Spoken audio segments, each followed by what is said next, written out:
Hi hello. അപ്പോൾ ഒന്നൊരു ഫിലിമിന് പോകാമെന്ന് വിചാരിച്ചു കേട്ടോ. നൈറ്റാണേ. അപ്പോൾ ഒരു സിനിമയെക്കുറിച്ച് വിശദീകരിച്ച് പറയാനൊന്നും എനിക്കറിയില്ല, എന്നാൽ ഞാൻ എൻ്റെ രീതിയിൽ പറയാണ് കേട്ടോ.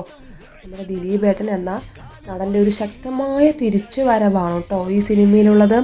അതുപോലെ തന്നെ ഈ സിനിമ എന്ന് വെച്ചാൽ സ്റ്റണ്ട്, ഈ സിനിമയിലെ സ്റ്റണ്ട് അടിപൊളിയാണ്, ഒരു രക്ഷയില്ല കേട്ടോ. ഓരോ സ്റ്റണ്ടും അടിപൊളിയാണ്. ഈ സിനിമ സൂപ്പറായിട്ടാണ് അവതരിപ്പിച്ചിട്ടുള്ളത് കേട്ടോ. അതുപോലെ തന്നെ ഈ സിനിമേൻ്റെ ഏറ്റവും വലിയ പ്രത്യേകത എന്താണെന്ന് വെച്ചാൽ നമ്മുടെ സ്വന്തം ലാലേട്ടനും ദിലീപേട്ടനും ഒരുമിച്ച് വരുന്നു എന്നുള്ളതും കൂടിയാണ്. ഓരോ സീനും അടിപൊളിയായിരുന്നു കേട്ടോ. അതുപോലെ തന്നെ മോഹൻലാൽ വരുന്ന സമയത്ത് തിയേറ്ററിൽ വല്ലാത്തൊരു ഓളം തന്നെയായിരുന്നു. അതുപോലെ ഇവരുടെ ഡാൻസ് കിടിലം പറഞ്ഞാൽ കിടിലം. എനിക്ക് ഈ സിനിമയിൽ ഏറ്റവും ഇഷ്ടം തോന്നിയത് എന്താണെന്ന് വെച്ചാൽ ബാക്ക്ഗ്രൗണ്ട് മ്യൂസിക്കാണ് കേട്ടോ. എല്ലാ സ്റ്റണ്ടിലും അടിപൊളിയായിട്ട് ബാക്ക്ഗ്രൗണ്ട് മ്യൂസിക് കൊടുത്തിട്ടുണ്ട്, അടിപൊളിയാണ്. അതുപോലെ തന്നെ ഇതിൻ്റെ കോംബോ ഈ സിനിമയിൽ നല്ല രസമായിരുന്നു കേട്ടോ.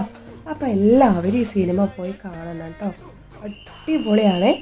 പുതിയൊരു വീഡിയോ ആയിട്ട് ഞാൻ വീണ്ടും വരുന്നതായിരിക്കും. അപ്പോൾ ഷെയർ ചെയ്യാനും ലൈക്ക് ചെയ്യാനും സബ്സ്ക്രൈബ് ചെയ്യാനും മറക്കല്ലേ. താങ്ക്